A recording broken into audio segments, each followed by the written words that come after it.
Quand Brian est retrouvé mort, le corps criblé de balles, la police fait tout de suite le lien avec ses nombreuses infidélités. Mais alors, qui a fait le coup? Une maîtresse éconduite? Un mari jaloux? Un proche vengeur? Ou alors tout simplement sa femme? La police va résoudre l'affaire malgré le manque de preuves, mais est-ce que les personnes qui dorment en prison sont bien les responsables du crime? Le mystère plane toujours. Je vais vous raconter leur histoire. Brian Davis est un homme de 45 ans au moment des faits qui est né en Nouvelle-Orléans et qui a grandi en Louisiane dans la petite ville d'Independence. Independence, c'est un petit village de 1000 habitants, c'est la campagne, tout le monde se connaît, les enfants passent leur temps à jouer dehors et c'est comme ça que Brian va développer un véritable amour pour la nature et pour les activités d'extérieur qui va lui rester jusqu'à l'âge adulte. Il est particulièrement fan de pêche, de tir sportif, de golf.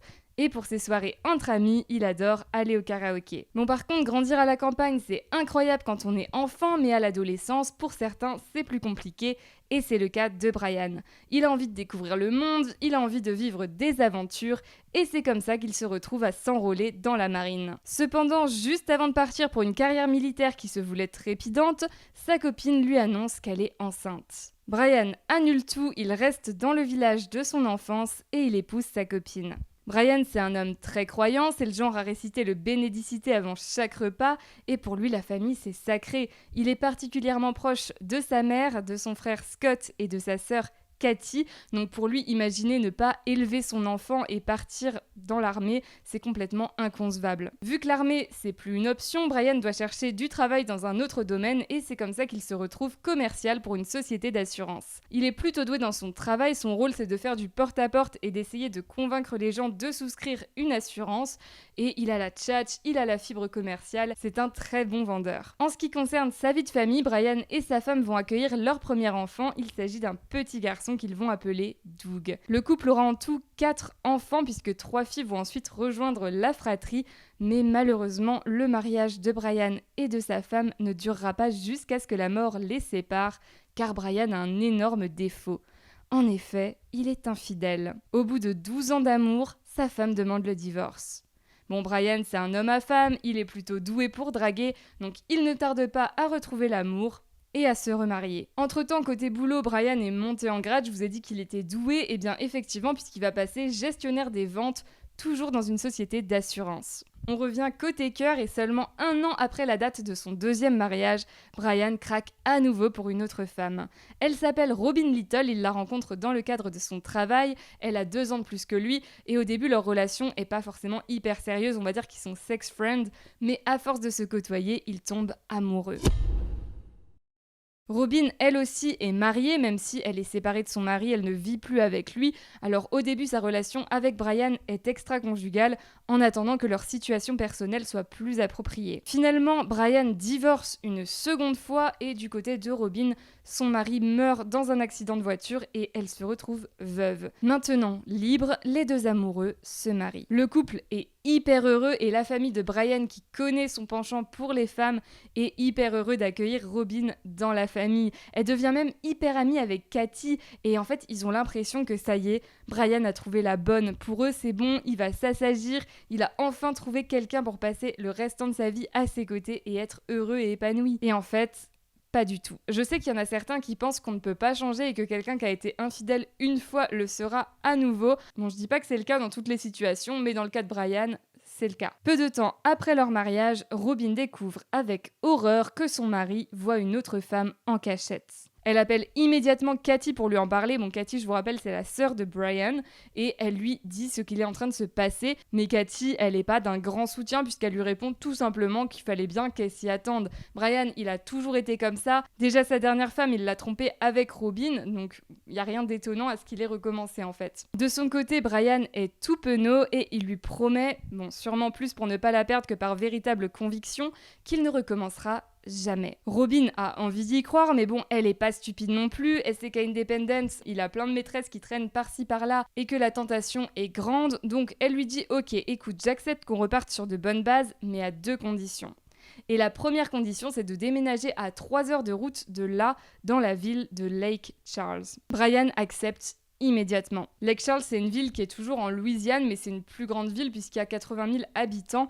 Et en fait, c'est une ville qui est construite sur une rivière et qui est très prisée des pêcheurs. Donc, connaissant la passion de Brian pour la pêche, il est hyper heureux. Il s'imagine déjà pouvoir couler des jours heureux là-bas et passer ses journées à pêcher. La deuxième condition pour que Robin accepte de pardonner Brian, elle est un peu plus particulière puisqu'elle va demander à Brian d'accepter qu'ils accueillent chez eux sa meilleure amie, Sissy. Sissy, elle est dans une situation délicate, elle a nulle part où aller, et Brian, qui a bon cœur et qui en plus n'a pas franchement envie de divorcer une troisième fois, n'y voit pas d'inconvénient et il accepte qu'elle emménage avec eux. Alors le vrai nom de Sissy, c'est Carol Saltzman, mais absolument tout le monde l'appelle Sissy, donc c'est aussi comme ça qu'on va l'appeler dans cette vidéo. Je vous ai dit que les deux femmes étaient meilleures amies, mais en fait c'est encore plus que ça. Elles sont tellement proches qu'on dirait presque des sœurs jumelles. Elles font absolument tout ensemble, c'est impossible de voir l'une sans l'autre, la moindre activité c'est ensemble, et quelque temps auparavant, elles ont vécu un événement qui les a encore plus rapprochées,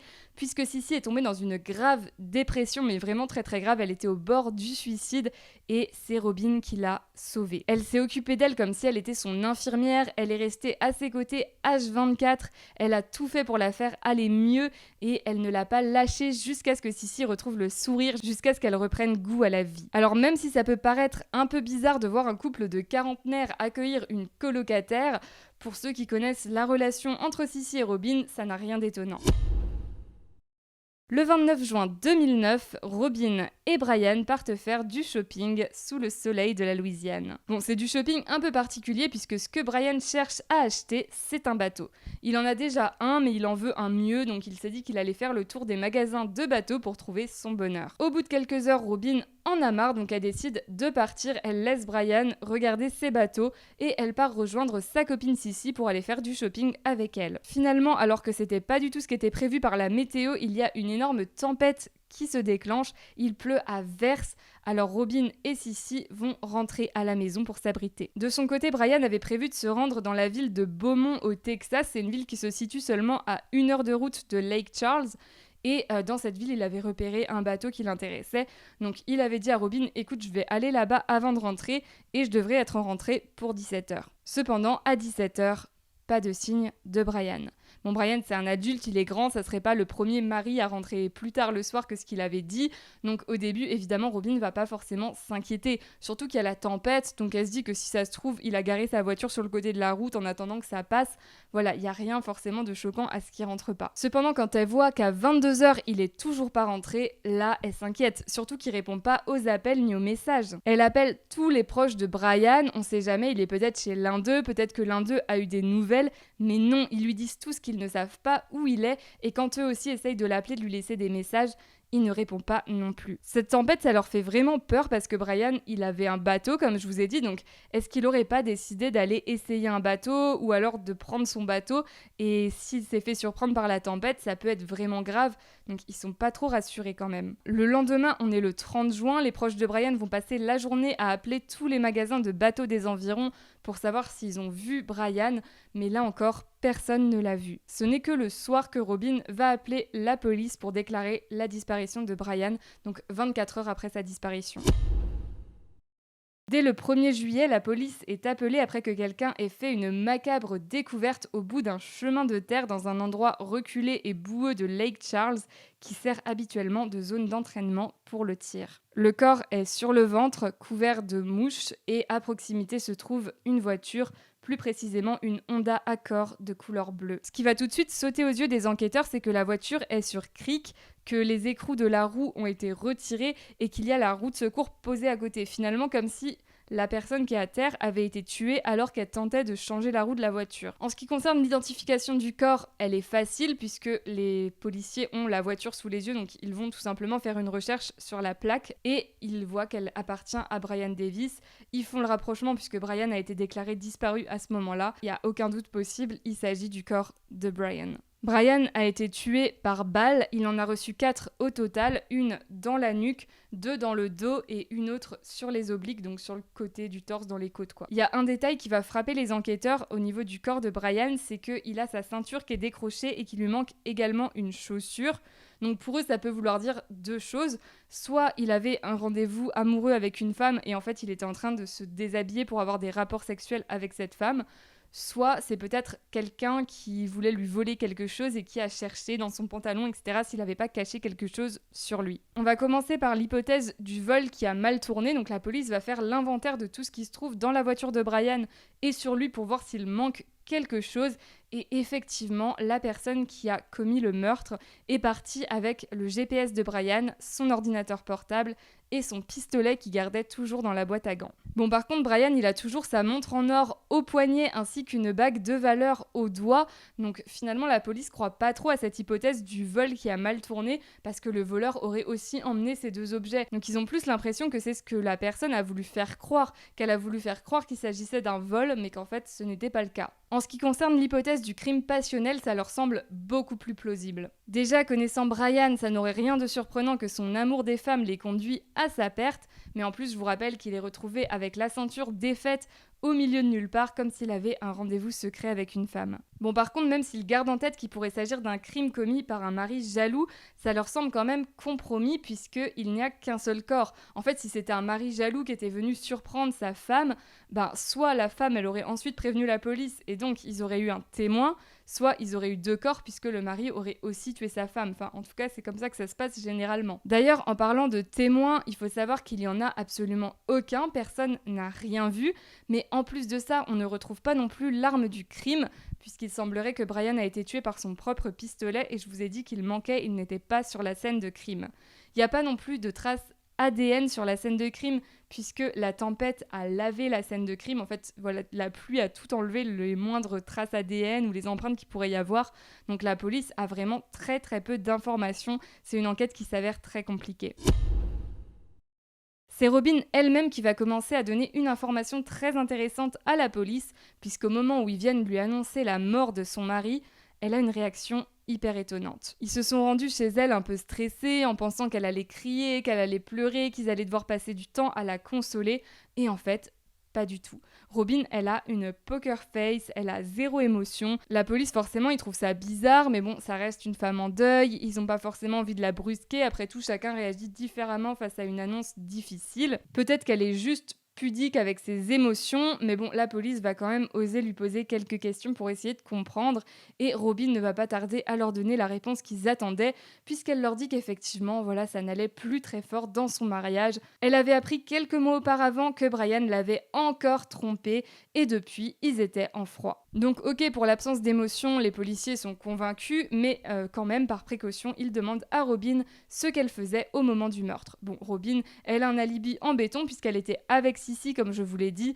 d'abord en train de faire les magasins, puis ensuite au moment de la tempête, elles étaient rentrées toutes les deux à la maison. Sissy confirme les dires de Robin, donc la police les laisse de côté, pas de soucis, elles ont un alibi et ils passent à la personne qui les intéresse à ce moment-là, c'est-à-dire la maîtresse de Brian. La femme s'appelle Fanny Dietz, elle est mariée et elle a rencontré Brian au travail. Elle affirme qu'elle était très amoureuse de Brian, mais leur relation n'était pas très sérieuse, puisqu'en fait ils se retrouvaient juste dans une forêt pour avoir des rapports sexuels. En plus de ça, leur relation a été rapidement écourtée, puisqu'en fait Robin a découvert le poteau rose, elle est tombée sur des emails intimes que s'échangeaient Fanny et Brian, et elle a pété un câble, elle a trouvé le numéro de Fanny, elle l'a appelé, elle lui a hurlé dessus, elle lui a dit de laisser son mari tranquille, et après ça, Brian et Fanny ont arrêté de se voir. Vu que Fanny parle à la police de rencontres dans la nature, dans la forêt, ça les intrigue un peu puisque le corps de Brian a également été retrouvé en pleine nature, donc ils vont demander à Fanny de leur montrer l'endroit où elle avait l'habitude de rencontrer Brian, et là, c'est la stupeur. L'endroit où elle les conduit, c'est pas très loin de là où Brian a été retrouvé. Bon, c'est pas l'endroit exact, mais disons qu'on peut aller à pied d'un endroit à l'autre, quoi. C'est vraiment pas loin. Vu que la voiture de Brian a été retrouvée sur Creek, est-ce qu'il aurait pas eu un problème avec sa roue alors qu'il était sur le point de se rendre à un rendez-vous avec Fanny? En plus, même si Fanny affirme qu'elle n'a pas vu Brian depuis le mois de mars, au final, connaissant l'homme, si elle l'avait appelé en lui demandant de se retrouver encore comme au bon vieux temps, c'est sûr que Brian aurait accepté. Et en fait, elle a des raisons de lui en vouloir puisqu'il a préféré se concentrer sur son mariage et arrêter de la voir. Donc est-ce qu'elle aurait pas pu lui tendre un piège, lui proposer de se revoir et finalement l'assassiner? Alors que la police est en train de creuser cette piste, ils reçoivent un témoignage très intéressant. Quelqu'un a vu un pick-up rouge sur la route qui mène à l'endroit où Brian a été retrouvé, et il se trouve que le mari de Fanny Dietz conduit un pick-up rouge. Est-ce que l'homme aurait voulu se venger ou est-ce que c'est Fanny qui a tiré sur son amant pour se venger qui lui ait brisé le cœur? Fanny a un alibi et son téléphone a borné toute la journée carrément dans une autre ville, donc elle était vraiment pas du tout sur place. Et en ce qui concerne son mari, il travaillait toute la journée, il y a plein de témoins, donc là encore un alibi en béton, et lui aussi son téléphone n'a pas du tout borné au niveau de la scène de crime. En plus de ça, en ce qui concerne le pick-up rouge qui a été aperçu par un témoin, eh bien ce n'est pas du tout le même modèle que celui qui est conduit par le mari de Fanny Dietz. La police décide alors d'interroger la famille de Brian à la recherche de nouveaux suspects. Il leur demande qui aurait bien pu vouloir faire du mal à Brian. Et Cathy, la sœur de Brian, a un nom qui lui brûle les lèvres. Justin. Justin, c'est le fils aîné de Robin et tout le monde sait qu'il ne s'entendait pas du tout avec son beau-père. Justin, il est super protecteur envers sa maman et il apprécie pas du tout le fait que Brian la trompe. Il voit que ça fait souffrir Robin et ça, il ne le tolère pas. Alors qui sait comment il aurait pu réagir en apprenant que son beau-père avait encore eu une aventure avec une collègue. Bon, au début, Cathy, elle y croyait sans y croire. Elle sait que Justin, voilà, il s'entend pas avec Brian. Maintenant, de là à dire qu'il l'a tué, pas forcément, mais finalement quand elle va voir le comportement de Justin le jour de l'enterrement de Brian, pour elle ça devient une évidence. En effet, il avait l'air heureux. Alors oui, il s'entendait pas avec Brian, mais faut pas pousser non plus. Là, il était carrément en train d'aller voir tous les proches en deuil de Brian et de leur dire qu'il avait trop hâte que l'enterrement soit terminé parce qu'il allait déménager en Floride, tout ça avec un grand sourire juste à côté du cercueil. Cependant, c'est encore une fausse piste puisqu'encore une fois, l'analyse de son téléphone montre qu'il a borné loin de la scène de crime au moment du crime. Ce n'est pas lui. La police continue son enquête, ils vont encore plus loin, ils vont carrément essayer d'étudier les relations professionnelles de Brian, de voir les personnes avec qui il aurait pu avoir des désaccords, mais là encore, ça ne donne rien, tout le monde a un alibi, personne n'a fait le coup. La piste passionnelle n'ayant rien donné du tout, la police décide de s'intéresser à un autre mobile. Après tout, une grande partie des meurtres dans ce monde sont commis à cause de l'argent, alors qui sait, peut-être qu'en étudiant les finances de Brian, ils auront des réponses. À leur grande surprise, ils découvrent que Brian n'était pas riche, bien au contraire puisqu'il croulait sous les dettes. Sa situation financière était tellement catastrophique qu'il était sur le point de perdre sa maison. Mais je vous ai dit que Brian avait un bon boulot, alors pourquoi il est dans cette situation? Eh bien tout simplement parce qu'il était devenu accro au poker en ligne et qu'il y mettait toutes ses économies. Bon, je veux pas donner une mauvaise image de la victime, donc je vais un peu le défendre quand même. De base, c'est pas du tout la personnalité de Brian. Brian, c'est quelqu'un de carré, c'est quelqu'un de sérieux. Il a toujours payé ses factures en temps et en heure, il a toujours payé sa pension alimentaire. Et en fait, c'est plutôt récent cette addiction. Et c'est Robin qui l'a attiré là-dedans puisque elle aussi est addicte aux jeux d'argent. Mais voilà, Brian, finalement, ça ne fait que quelques temps qu'il est dans cette situation-là. Robin, par contre, ça fait plus longtemps et elle est tellement accro au casino. Pour vous donner un exemple, à un moment donné, la famille de Brian va organiser une cérémonie en mémoire de Brian, voilà, pour raconter des souvenirs, pour parler de lui. Et Robin, ce jour-là, au lieu de venir, elle va passer la journée dans un casino. Mais quand je vous dis la journée, dès qu'elle est levée au saut du lit, elle va au casino et elle n'est rentrée chez elle qu'à minuit. Bon, c'est évident, Brian, il n'a pas été tué pour son argent puisqu'il n'en avait pas, mais il reste une question intéressante, c'est est-ce qu'il avait souscrit une assurance vie? Est-ce que finalement ce meurtre allait bénéficier financièrement à quelqu'un? La réponse est oui, et la personne qui bénéficie de cette assurance vie, c'est Robin. Avec la mort de Brian, elle a touché pas moins de 700 000 $. C'est une somme énorme qui lui permet non seulement d'éponger ses dettes, mais en plus de se faire vraiment plaisir. Encore plus intéressant, la police découvre qu'après l'accident de voiture qui avait coûté la vie à son ex-mari, Robin avait, là encore, touché une assurance vie. Et elle avait attendu la mort de son mari avant de se mettre officiellement avec Brian. Donc ça donne une image d'elle quand même comme une femme qui a un rapport un peu particulier avec l'argent, vous voyez. Bon, tout ça c'est bien beau, mais Robin, elle a un alibi. Alors soit c'est encore une impasse, soit cet alibi n'est peut-être pas aussi béton qu'il y paraît. Après tout, il ne repose que sur Sissi. Est-ce que Sissi aurait menti? Alors oui, les deux femmes sont amies, oui, elles sont proches, mais là, on parle quand même d'une affaire de meurtre. Il y a quand même pas grand monde qui irait défendre son pote et lui créer un alibi de toute pièce, quitte à se faire accuser de complicité dans le cadre d'une affaire de meurtre qui peut t'envoyer toute ta vie en prison. La police s'intéresse à la relation entre les deux femmes et découvre des informations très intéressante. L'amitié entre Robin et Sissy, elle est vraiment particulière, et les femmes sont tellement proches qu'elles ont même été virées ensemble de leur précédent boulot. En effet, Sissy volait de l'argent à l'entreprise, elle a quand même volé un montant de 12 000 $, mais le problème c'est qu'elle avait mis Robin au courant. Donc elle a quand même mis Robin dans la merde, elle l'a mise dans une situation délicate, puisque Robin, il y avait deux options qui se présentaient à elle. Soit elle allait balancer Sissy à la direction pour se protéger, et au final, elle risquait de perdre sa meilleure amie. Soit elle dit rien, elle protège Sissy, mais le jour où ça finit par se savoir, elle est accusée de complicité et elle prend cher. Et c'est ça qui s'est passé. La direction a fini par découvrir ce que Sissy avait fait, mais également que Robin n'avait rien fait pour l'en empêcher, et les deux femmes ont été virées. On peut penser qu'à la suite de ça, Robin, elle allait péter un câble contre son amie, lui dire à cause de toi j'ai perdu mon emploi, mais pas du tout. Les deux femmes continuent à se soutenir et continuent à être amies. Devant toutes ces informations, Robin, pour la police, devient le suspect numéro 1. La police va même appeler Cathy, puisque je vous rappelle que Cathy et Robin, elles sont amies, elles sont très proches, donc en fait elles ont continué à parler après la mort de Brian, elles se soutenaient toutes les deux dans leur deuil, donc la police va appeler Cathy en lui disant: écoutez, je pense que vous devriez arrêter de parler à Robin puisque maintenant c'est le suspect numéro 1.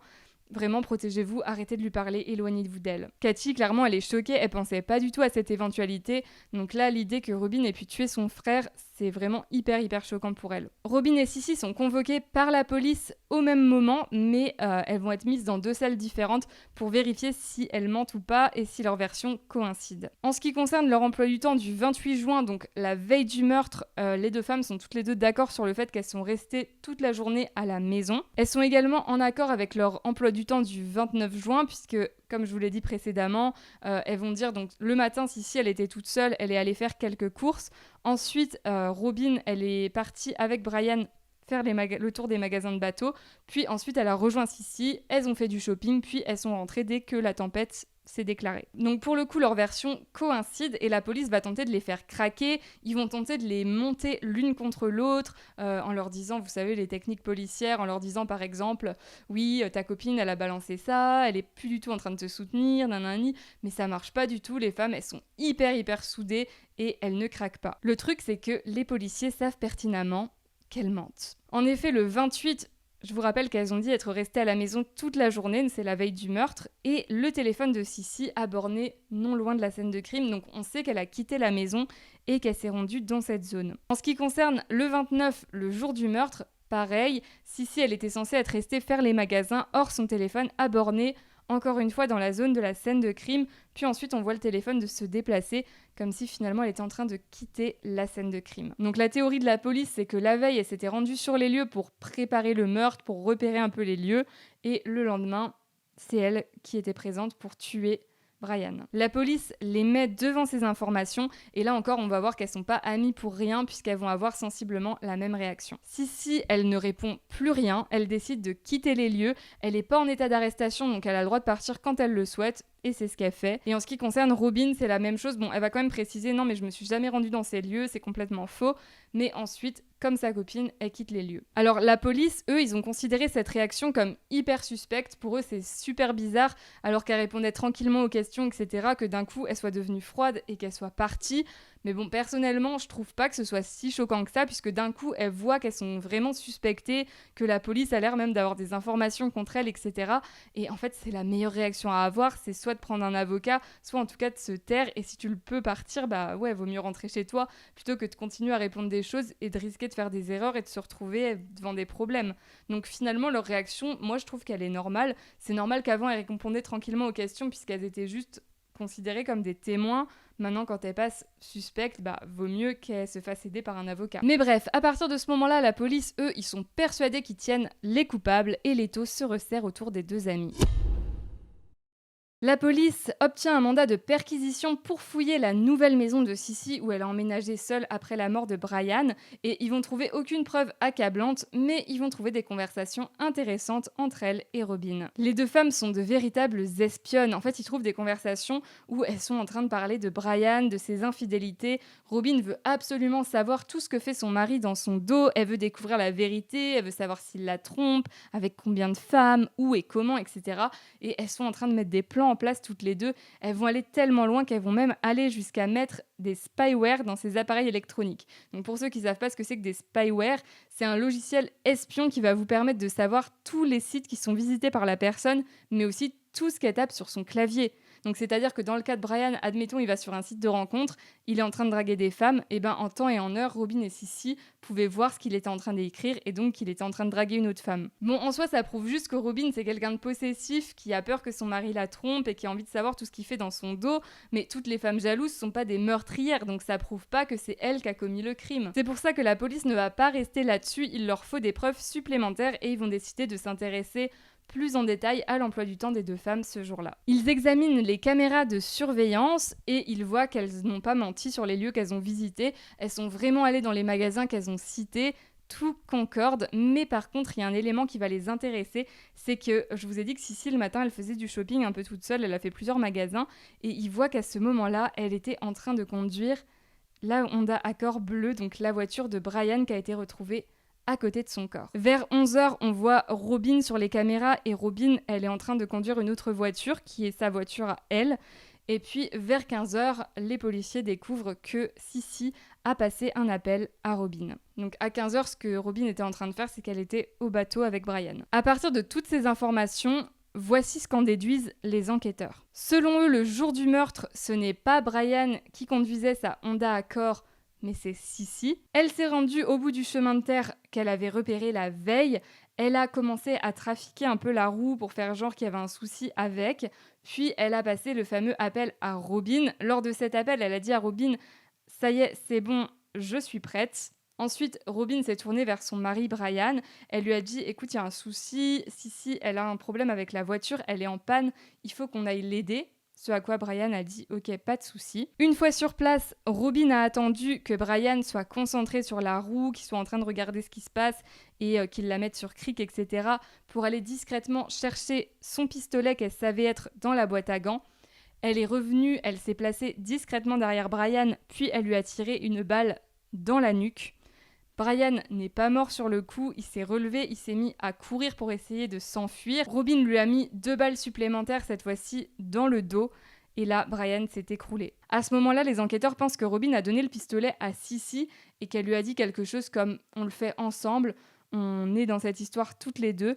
Et donc, Sissy a pris le pistolet, puis elle a tiré la 4e balle dans le corps de Brian, donc celle qui est arrivée dans les obliques. En fait, la raison pour laquelle la police pense que les 4 balles n'ont pas été tirées par la même personne, c'est pas les preuves, c'est pas l'autopsie qui leur fait penser ça, c'est tout simplement le fait que ça leur semble inconcevable que Sissy et Robin se soutiennent à ce point-là si elles n'ont pas le même degré d'implication. Vous voyez, s'il y en avait une qui avait commis le meurtre et que l'autre, finalement, elle avait juste un peu aidé, pour eux, c'est sûr qu'elle aurait balancé sa copine pour essayer d'échapper à la peine de prison, ou en tout cas prendre moins cher que sa copine.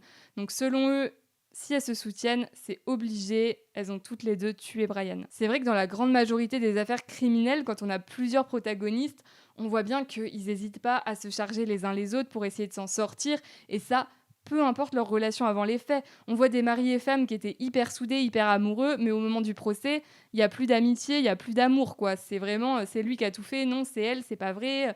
Ils essayent d'échapper à la prison coûte que coûte, pareil pour les meilleurs amis, etc. C'est quand même très rare les criminels qui continuent à se soutenir. C'est comme ça que Robin Davis et Carol Saltzman, alias Sissy, sont arrêtées. Alors qu'il n'y a pas de preuves contre elles, qu'elles n'ont rien avoué, qu'il n'y a pas d'ADN, rien, mais tout simplement parce que la version des policiers colle bien avec tous les éléments qu'ils ont en leur possession et qu'en plus de ça, les 2 femmes ont menti. Il y a aussi autre chose qui va pas jouer en leur faveur, c'est que les policiers ont cherché dans toutes les directions. En fait, selon, en procédant par élimination, ça pouvait être que Robin et Sissy. Ça pouvait être personne d'autre puisque tous les autres ont un alibi. Lors du procès, Robin et Sissy plaident non coupables et elles maintiennent leur innocence. Leurs avocats vont tout simplement miser sur le manque de preuves. Comme on dit, le doute doit profiter à l'accusé, donc c'est la stratégie logique à adopter dans cette affaire. En plus de ça, je vous rappelle qu'il n'y a que le téléphone de Sissy qui a borné dans les environs de la scène de crime, pas celui de Robin. Donc en fait, Robin, il y a encore moins d'éléments. En plus, cette histoire de borne téléphonique, c'est un peu la seule chose sur laquelle se sont appuyés les enquêteurs, mais c'est pas 100% fiable. En fait, les téléphones vont borner sur des bornes téléphoniques, mais il y en a pas dans toutes les rues, il y en a pas tous les mètres. Donc en fait, c'est plutôt une zone géographique où on sait que la personne se trouve. Si elle sort de cette zone géographique et qu'elle arrive dans une zone où il y a une autre borne, elle va borner à cet endroit-là, mais ça permet pas de savoir elle était dans telle rue à telle heure, vous voyez. Donc finalement, ça prouve, oui, d'accord, peut-être que Sissi était pas chez elle, mais est-ce que ça prouve qu'elle était vraiment sur les lieux de la scène de crime et que c'est elle qui l'a fait ? Non, on peut pas aller jusque-là. Un autre fait étonnant lors de ce procès, c'est qu'il y a une caméra qui existe et qui pointe sur la route qui mène à la scène de crime. C'est l'unique route qui mène, donc en fait la personne qui s'est rendue sur la scène de crime n'avait pas le choix d'emprunter cette route. Donc l'enregistrement de cette caméra, il est crucial, puisque ça permet de savoir qui conduisait la Honda Accord et donc qui a tué Brian. Cependant, bizarrement, la preuve a été perdue par la police et elle n'est pas exploitable, elle n'est pas présente lors du procès et personne ne sait ce qu'il y avait sur cet enregistrement. Ça, c'était pour la défense. Maintenant, si on passe à l'accusation, bon, là encore, les preuves sont plutôt maigres. Ils vont décider de mettre en avant la roue de la voiture de la Honda Accord de Brian, donc en fait la roue qu'il était sur le point de changer, puisque selon eux, l'état de cette roue prouve que c'était une mise en scène et qu'en fait, il n'y avait aucun souci avec la voiture. Ils vont mettre cette roue devant les jurés pour leur prouver donc qu'il n'y avait pas de souci avec cette roue. Ils ont mis comme un petit appareil pour montrer qu'elle était gonflée à bloc. Donc c'était pas un problème de crevaison, c'était pas un problème de pneus dégonflés. En fait, on sait pas trop quel était le problème avec cette roue. Finalement, il n'y en avait pas vraiment. Ils ont également interrogé 5 témoins, mais là encore, c'est vraiment léger puisqu'en fait, il n'y a qu'un seul vrai témoin, c'est celui qui a découvert le corps.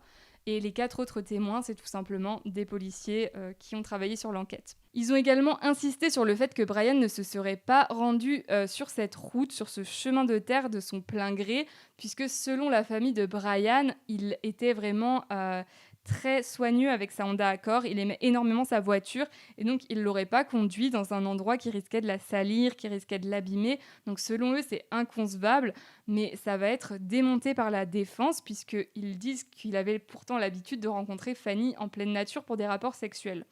Donc finalement, ce serait pas si étonnant que là encore, il ait voulu rencontrer une femme sur un chemin de terre au milieu de nulle part. Finalement, le jury a dû rendre son verdict en se basant uniquement sur des preuves circonstancielles et ils ont décrété que les 2 amies étaient bien coupables de meurtre avec préméditation. Robin et Sissi se tenaient la main à l'écoute de ce verdict et elles ont assuré qu'elles allaient continuer à rester amies, qu'elles allaient continuer à se soutenir et qu'elles allaient continuer à se battre pour retrouver la liberté. Elles ont pris une peine de prison à vie sans possibilité de libération conditionnelle, donc elles vont rester en prison jusqu'à leur mort et elles ont également pris une peine de travail forcé. Donc cette condamnation, ça a eu lieu en 2012, soit 3 ans après le meurtre et les 2 femmes vont en 2019 prendre un nouvel avocat et décider de faire appel. Celui-ci affirme qu'il est persuadé à 100% de leur innocence. Selon lui, c'est sûr et certain que c'est pas elles qui ont commis ce meurtre. Il a même été parlé dans les médias pour dire que lui, il savait qui était le véritable coupable et qu'il aimerait qu'il y ait une contre-enquête, qu'il aimerait que des policiers reprennent cette affaire et fassent leur travail correctement parce que selon lui, il y a plein de pistes qui n'ont pas encore été creusées. Bon, en ce qui concerne le fait qu'il connaîtrait le véritable coupable, c'est probablement du bluff, il a jamais donné l'identité de cette personne et il n'est pas non plus allé voir la police avec cette information. Donc c'est probablement ce qu'il aurait fait s'il avait vraiment voulu aider Robin et Sissi.